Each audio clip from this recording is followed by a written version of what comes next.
Donc la laïcité, ça va se concilier avec d'autres principes. Ça va se concilier avec d'autres libertés. Ça va se concilier avec d'autres droits. 2 heures chaque semaine en cours du soir. Thème du jour, la dignité humaine.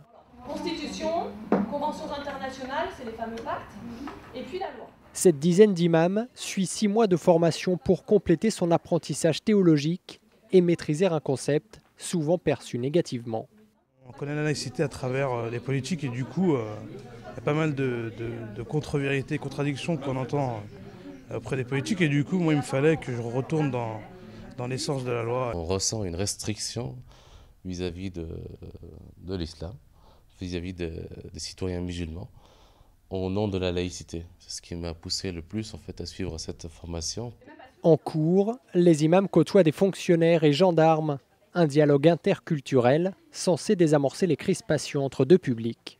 On va le voir ensemble, la liberté d'expression, où est-ce qu'elle s'arrête face à la liberté religieuse. On voit aussi bien la circoncision, l'abattage rituel, etc. Toutes les limites à la liberté religieuse, mais aussi tout ce qui fonde la liberté religieuse. Cette formation, Abdallah Aloui l'a suivie il y a 2 ans. Grâce à elle, cet imam de la région lyonnaise a su trouver les mots pour répondre aux fidèles sur la place de l'islam en France. Un rôle encore plus fondamental assure-t-il après les attentats terroristes. Ce qui s'est passé début janvier, c'est que le vivre ensemble est mis à l'épreuve. Les musulmans, les premiers qui souffrent de ça. Donc nous, notre rôle, c'est d'apaiser, de leur expliquer ces valeurs et qui est dans notre intérêt, l'intérêt commun, de défendre cette citoyenneté, c'est notre socle commun. Des imams formés à la laïcité, bien intégrés. Trait d'union entre la République et les 3 millions de musulmans français.